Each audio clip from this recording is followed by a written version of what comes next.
Hello friends, today we're going to be covering some fun little Ableton tips. Initially we had this as 30 and then we narrowed it down to the top 22 for you guys. We're going to kind of start off high level with some very important workflow stuff.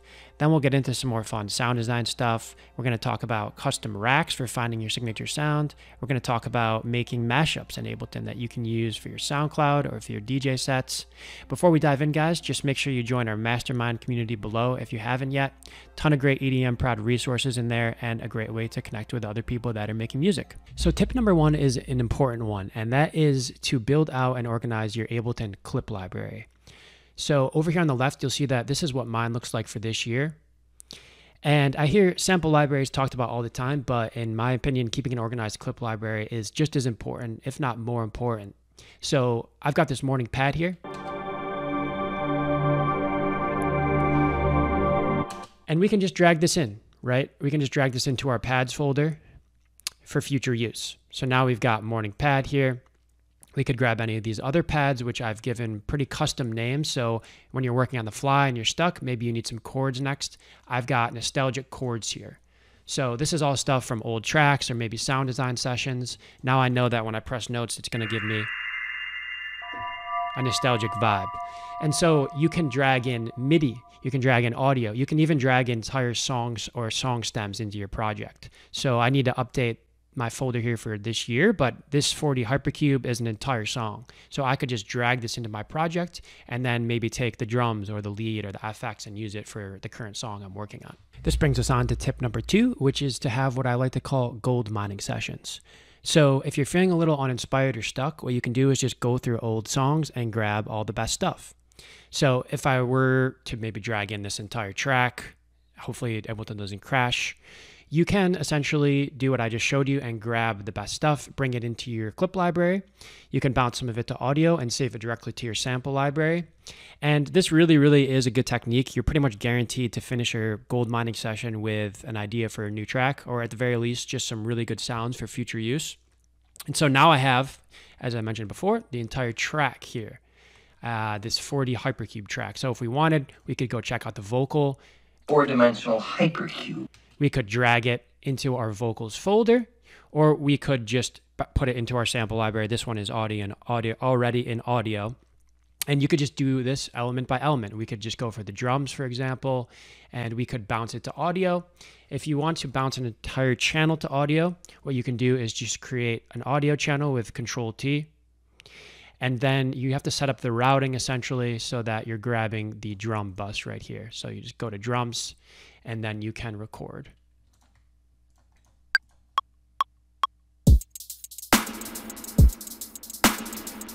So maybe I would drag this little mini loop, give it a memorable name, call it 4D Hypercube drums, press Control-J to consolidate it, and now you have a nice 2-bar loop you could drag into your sample library instead of your clip library. Tip number 3 is to keep important notes right in your project. So as you saw in the gold mining example, I had Notepad here with some notes. I believe this device is maybe $5–10, possibly free, I can't remember. But you can put Notepad at the end of any channel, so it's really nice. I use it in all my projects. If you don't want to shell out any cash, there's other ways to do this. Let's say you made a little operator patch here. What I'll do is a lot of times right on devices or plugins, I'll just say make room for sub, or over here, I called this one tame harshness. This one over here brings to front of mix. So leaving little notes so when you go back into your project a month or two later, you know why you made this little boost here. You can also, when you add markers to your song, if this was, say, the build, you can right click and go to edit info text.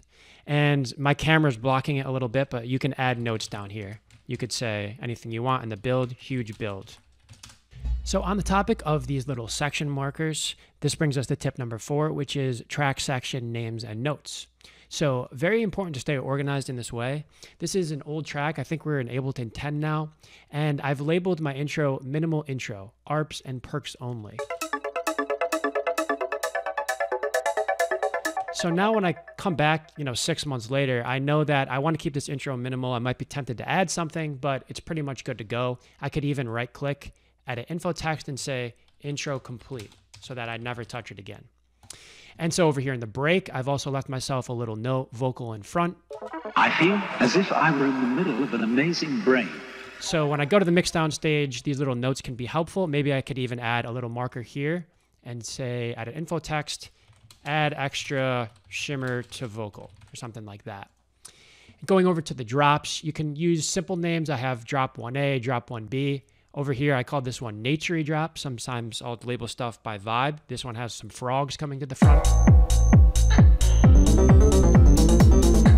And having these markers is also nice for workflow too. So let's say you've got a little fill before the end. You're way zoomed out. You're not sure how to loop that. You can just right click, loop to next locator, and then the loop race is going to move over there. So you can just Control L. Tip 5, guys, is to add space to the left. And so what do I mean by that? Well, if I grab 8 bars here and I just press Control I, I can add myself some clean white space over here. So let's say this is an old track, right? You're hopping in, you're stuck, you just don't know what to do next. Adding space to the left and sort of resetting your brain is a really, really great way to work and resequence things. So what I'd recommend is just grabbing whatever element you like the best and starting there, something that you know you're not going to change. So maybe I'd grab the ARP. And then perhaps I would just bring in some new sounds, some new drum sounds. Or I would bring sounds over one by one and solo them. And it's going to help you just sort of reframe things and reset your brain a bit. Now we're on to expression control, which is certainly a God tier device. I highly recommend you look into this more. You can kind of think of it as sort of a master conductor that you can use to modulate a bunch of parameters within your project. So if we go to our drop-down menu, we could say choose random and then map random to the volume of our hats. So it's sounding static with it off. We could add a little bit of randomness, choose how much we want it to be randomized. Or we could undo that. We could choose a different source, perhaps the velocity of our notes. So if we were working in our clip and we had maybe already randomized the velocities, we could now have those velocities modulating something like the decay. So if I map this to the decay, now louder notes will ring out a bit more and quieter notes will be a bit tighter, which is what you'd expect if a drummer was playing a cymbal.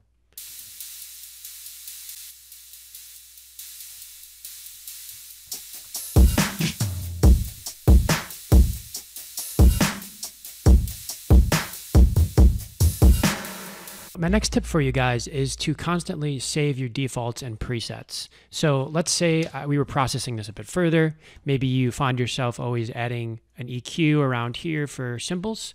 Well, give it a name. Maybe I'd call it Samson Sound Cymbal EQ. And then just save it down. So now it's in your user library in the EQ section, and you can drag it in anytime you want to use it. We could also group this all together and make a rack. So we could call it Samson's cymbal maker. Maybe this DS cymbal would be a sampler instead, where we could just drag in hats and we could map expression control to certain parameters, humanize it. So now in the future, if we're ever working with some cymbals, we can just drag stuff into our cymbal maker. Continuing on with these ideas, let's talk a bit now about macros and custom racks. So I have a little bass shot here.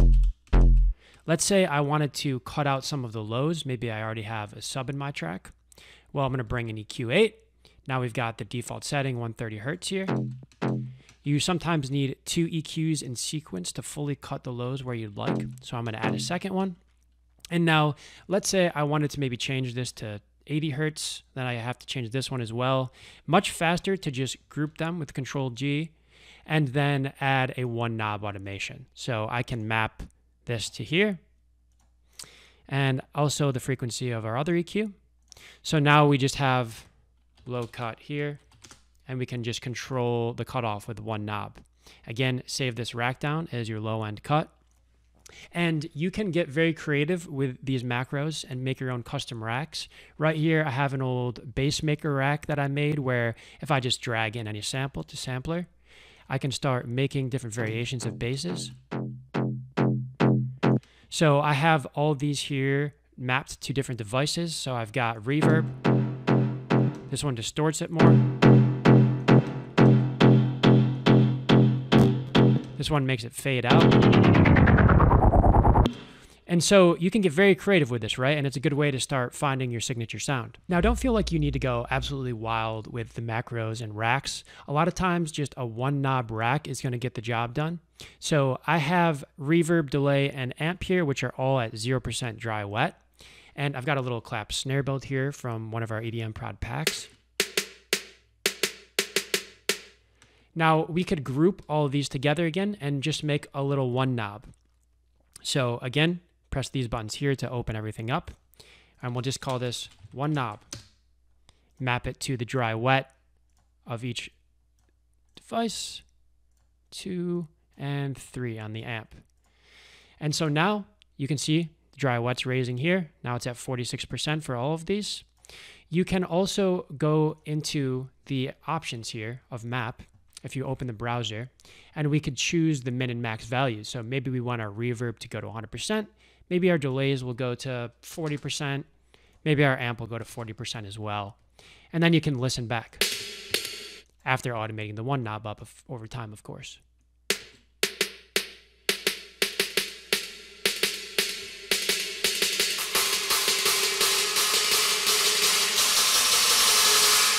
Without it, it's just a little less of a build. Here we go. As you saw in that last example, we were using hybrid reverb, which brings me on to the next tip. Use hybrid reverb. It sounds incredible. It has barely any latency compared to something like the old convolution reverb. So I've got a dry sound here. And then I just loaded up some random presets here so we can listen through. And so one thing to do, and this brings us on to the next step, is to choose a short, medium, and long reverb, and then bring those onto your return track so you can use them as sends. So maybe we would call this first one, maybe tighten it a little bit and call it our medium verb. This one could be sort of our long FX verb. And this one can be our short verb. And then I'll just delete the other ones. So we have 3 reverbs to work with, short, medium, and long. And we can just copy these now down to our return tracks here. So hybrid reverb short, I'm going to put the dry wet at 100% and call this short. So I'm just going to duplicate this for a second and call this short so we can hear this in action. So we've got a dry vocal hit. Now as we bring this up here, we're going to have more short reverb. And so we can bring this knob up for anything in our track. If we go down to this drum loop, now it has that same tone to it. So it's a good way to sort of gel together elements in your track. And in the same way that we just brought down the short here, we could just duplicate it and make one for medium and long. I won't do that right now, but you get the idea. Now you have 3 cohesive reverbs that you can map to anything in your track. The next tip here, guys, is a fun one, and that is to make mashups in Ableton. So here I've got essentially 4 different tracks. I've got the Dimension remix of Rhyme Dust in the orange.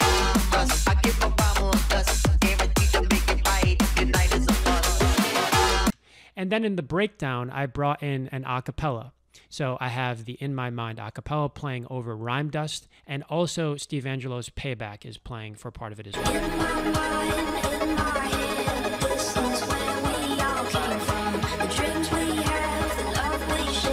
And so you'll see here it transitions into Sub Focus's Fine Day, which is another D&B track at 174 BPM.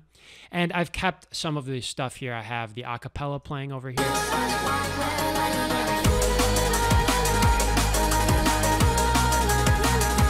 I also have far in the background, you can hear that right here. So part of the Rhyme Dust Dimension remix remains.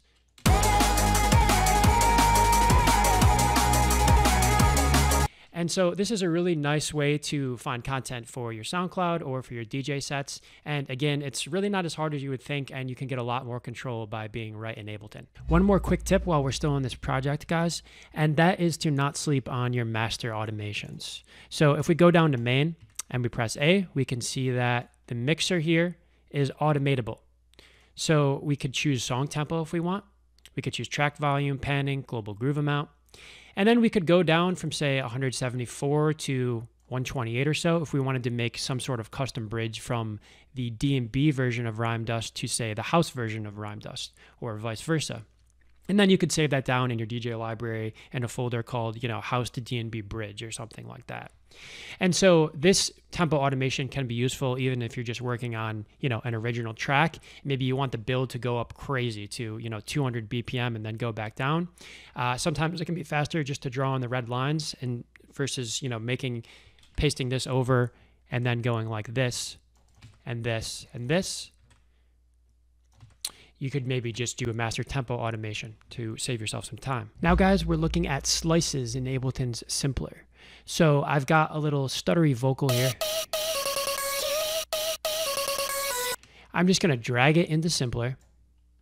And then we're going to go down to the slice mode. You'll see these blue markers popping up. We're currently slicing by transients. If we want, we could slice by beat instead, fourths, eighths, sixteenths. So now each of these slices will correspond to different notes on the keyboard. So we could make a new little pattern here, make a MIDI clip in our Simpler channel. And we could just draw in some different notes. See what sticks. Maybe I like this first part good enough, so I'll just loop this. At this point, you can process it further, add something like a filter. CRMFX is one of my go-tos to change the timbre. Maybe add a little bit of reverb and get this sounding a little bit different from the original. We'll add a comb filter.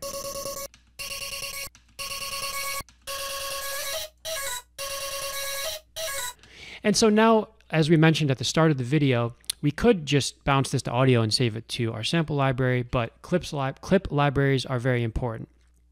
So we could just drag this, give this a name, call this Fun Vocal Chop, and then drag it over into our user library. Now, also working with this vocal, another good thing to know is if you wanted to, say, figure out what the notes are of the melody, you can right-click and then go down to Convert Melody to New MIDI Track.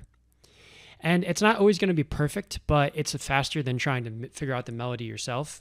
So now Ableton's going to give us a little guess at what the melody is. And so maybe if we wanted to add, a pluck with the same melody, we could just bring this over to my pluck channel here.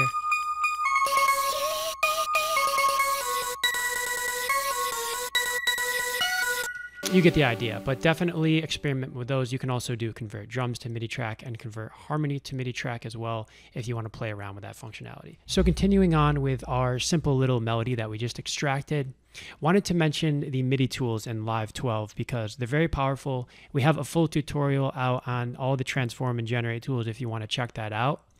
But if we listen back, we can go in the clip and figure out first what is our scale. So it's looking like D sharp minor, so we can go up here and enable scale awareness, which is another great feature in Live 12.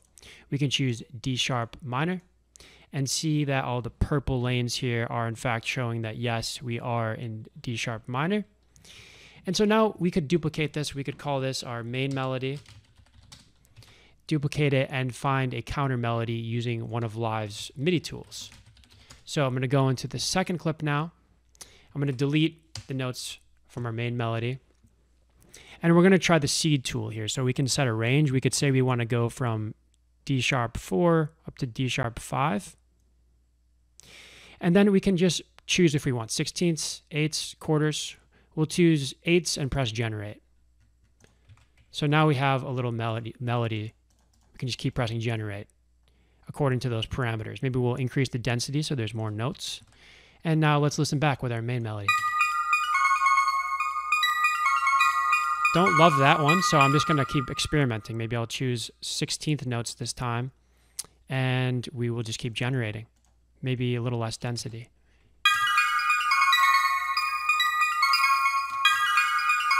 I kind of like that first bit, so you get the idea. Just experiment and find different variations. Now we're on to good old envelope follower, which is certainly another God tier device. You can use it on a channel to get an envelope that follows the motion of that channel. So right now it's on our drums.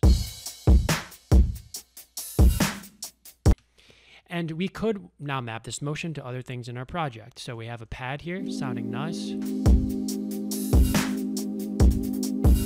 we could map the motion of the drums to the volume of the pad if we'd like. So I'll press map and then go over to utilities volume here. And we'll dial it in a little bit.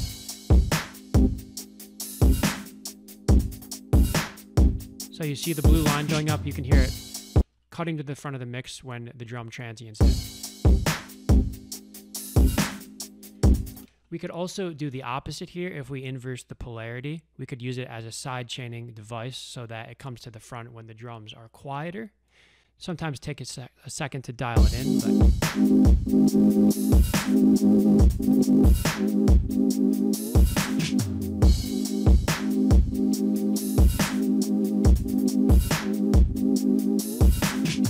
Another good way to add interesting motion to your tracks is to use a vocoder. So I have a pad here. And let's say I wanted to add some motion to that. Well, if I just pop a vocoder onto a different channel that has some more movement, for example, here I have the vocal hit from our hybrid reverb example. We can go here to our external option and choose audio input from Andromeda pad. So what this is going to do is it's going to keep the melodic content of our pad, but according to the motion of this vocal hit here.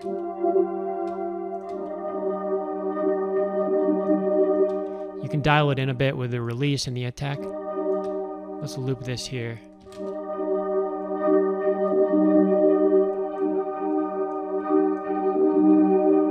Next tip for you guys is to resample drums using Ableton's drum bus. So I will do this a lot of times if, say, I'm working with a kick and maybe I think it needs to be tweaked a little bit, or if I have a full loop like this. I have a limiter set at -3 because this is peaking at -3, so when I turn on drum bus, I don't want it to actually get louder. And so we can just start tweaking knobs.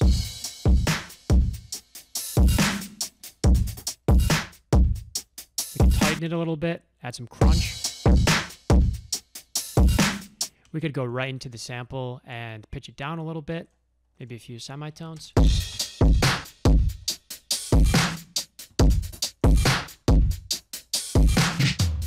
Versus this before.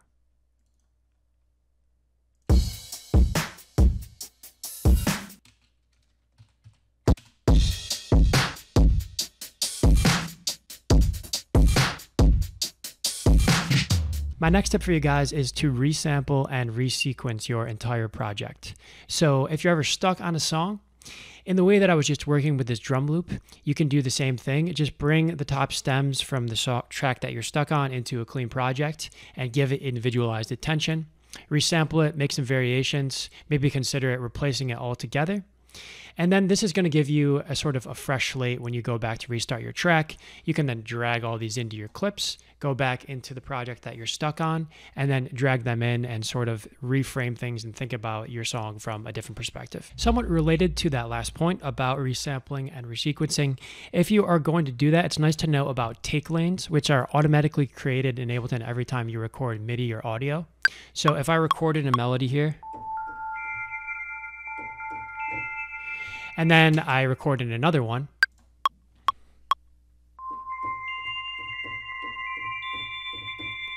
they are both automatically captured in the take lane. So I can go right click here, and then I can show take lanes here with Control-Alt-U. And so here are both of the takes that I just had. We can solo this one, or the second one. You can also grab a clip and press enter to bring it up into your main line. Or if you want, you could grab maybe this piece here and press Control up arrow to have it go up into your main line. And so you can recombine in this way. This process is known as comping, essentially combining the best pieces of your best takes into something new. Lastly, guys, I just wanted to remind you of the new filtering and tagging system in Live 12. So if you go into drums, for example, we could choose claps, and now all the claps will pop up that have been tagged as clap. So right now, this is only going to be stock Ableton sounds because I haven't tagged any of the sounds in my own library as clap. But in the future, I plan to do more of this. And I did go through all of the years and tag the animals. So now I have all the animals from 2020, 2021, 22, etc. And so this is definitely worth sitting down and doing. I think, you know, you can get pretty detailed with the categories if you want to have maybe 808s and then crunchy 808s, clean 808s. This is a good way to create your own sort of filtering system instead of just going through different years and different sample packs and spending hours looking for the right sound. Alrighty, y'all, that wraps it up with tip 22. If there's any in particular that you'd like a full tutorial on, definitely let us know in the comments. And I do hope to see you in our mastermind community. Click that link below if you'd like to join us. Other than that, peace, appreciate you, and I'll see you at the next one.